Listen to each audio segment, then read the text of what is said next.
O número dos escolhidos deve ser completado para que chegue o fim. O Evangelho salvando quem é dele. Texto base, Apocalipse 6, 9 e 11, João 6, 37 e 39, Romanos 8, 29 e 30, 2 Pedro 3, 9. Amados irmãos, vivemos dias de confusão escatológica, sensacionalismo profético e manipulação emocional. Há pregadores dizendo que o fim depende de decretos humanos, campanhas, atos proféticos, jejuns estratégicos e até contribuições financeiras para acelerar a volta de Cristo. Mas a Escritura não ensina isso.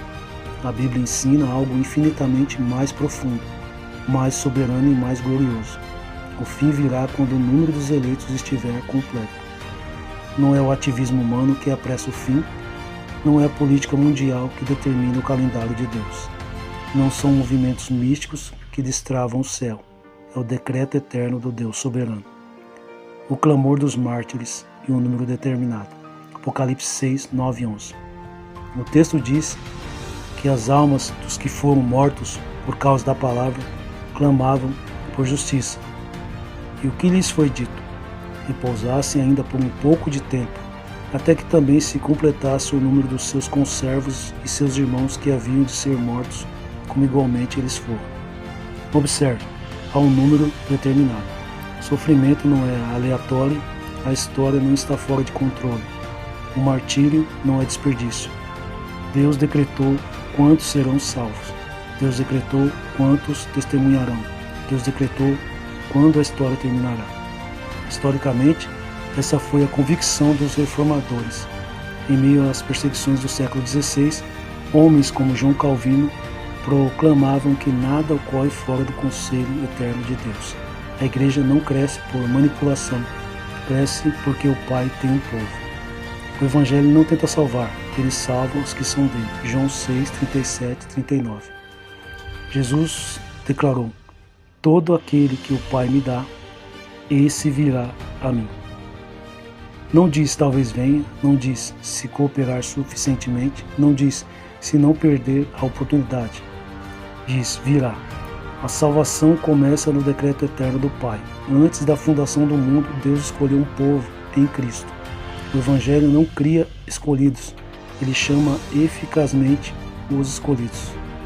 Se a salvação dependesse da vontade final do homem caído, alguém seria salvo? Romanos 3 responde: não há quem busque a Deus.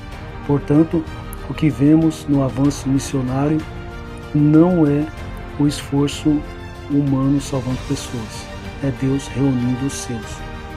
A cadeia dourada da redenção, Romanos 8, 29 e 30. Aos que predestinou, a esses também chamou. Aos que chamou, a esses também justificou. Aos que justificou, a esses também glorificou. Não há perda no caminho, não há interrupção na corrente, não há falha no plano. Predestinados, chamados, justificados, glorificados. O número será completado. Nenhum eleito ficará para trás. Nenhum verdadeiro escolhido se perderá no meio do caminho por causa de fraqueza, perseguição ou engano. Isso destrói dois erros modernos. O erro do fatalismo frio que paralisa a evangelização. O erro do ativismo manipulador que transforma o evangelho em marketing. A visão reformada afirma: Deus decretou os fins e também os meios. Ele decretou salvar seus eleitos por meio da pregação fiel do Evangelho. O Senhor não retarda a sua promessa, segundo Pedro 3,9. Muitos zombam dizendo: onde está a promessa da sua vinda? Pedro responde: o Senhor não retarda a sua promessa, mas é paciente para convosco, não querendo que nenhum pereça, senão que todos cheguem ao arrependimento. Esse todos não significa todos os indivíduos, sem exceção, pois o próprio contexto fala do convosco, os destinatários eleitos da carta. Deus é paciente até que todos os seus sejam trazidos ao arrependimento. O atraso aparente é misericórdia redentiva. O relógio escatológico está ligado à reunião dos escolhidos. Confronto apologético. O fim não depende de campanhas humanas. sistemas religiosos que transformam missões em espetáculo, ofertas em barganha espiritual e evangelismo em estatística de palco. Dizem: se fizermos tal movimento, o céu se abrirá. Se alcançarmos tal número, Jesus volta. Se contribuirmos com tal projeto, aceleramos o reino. Isso é antropocentrismo travestido de espiritualidade. A Bíblia diz que o Cordeiro comprou com seu sangue homens de toda tribo, língua e nação. Apocalipse 5:9. Ele não está tentando salvar, ele está aplicando uma redenção já garantida. O Evangelho não depende de estratégias humanas para funcionar. Ele é o poder de Deus para a salvação. O Evangelho está chamando os que são dele. Talvez você pergunte: se Deus já escolheu, por que pregar? Porque Deus ordenou a pregação como meio para chamar os seus. Paulo pregava com ousadia, porque sabia que havia eleitos naquela cidade. Atos 18:10. A doutrina da eleição não esfria missões, ela garante o sucesso delas. Quando pregamos, não estamos tentando convencer mortos espirituais por mera persuasão humana.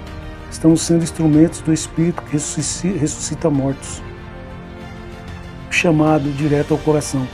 Se você ouve hoje o Evangelho e sente convicção de pecado, isso não é acaso, isso é o chamado eficaz de Deus operando.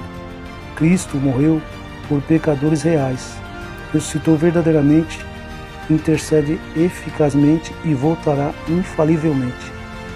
E quando o último eleito for regenerado, quando o último escolhido for trazido ao arrependimento, quando o número estiver completo, o fim virá. Não por decreto humano, não por manipulação religiosa, não por campanhas financeiras, mas porque o plano eterno estará consumado. A história não caminha para o caos, caminha para o cumprimento do decreto eterno. O Evangelho não é uma tentativa divina frustrável, é um chamado eficaz, uma convocação irresistível. É a voz do pastor reunindo suas ovelhas. O número será completado, o reino será manifestado, o Cordeiro será exaltado, e nenhum dos que são dele se perderá. Hoje, a pergunta não é: você pode decidir se salvar? A pergunta é: você ouvirá a voz do pastor? Porque as ovelhas dele ouvem a sua voz, e quando ouvem, vêm. E quando vêm, são salvas. Amém.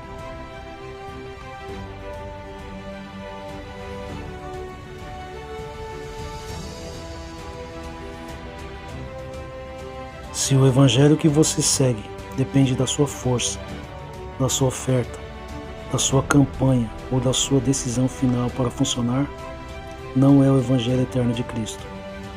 É um sistema religioso humano tentando ocupar o lugar do Deus soberano.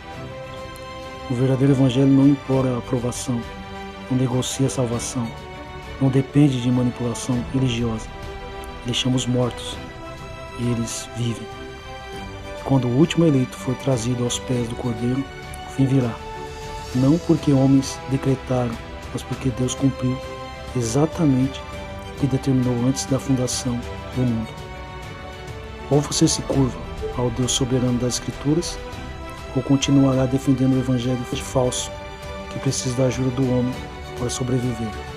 Mas lembre-se, no dia final, não será o homem que explicará Deus, será Deus que julgará o homem.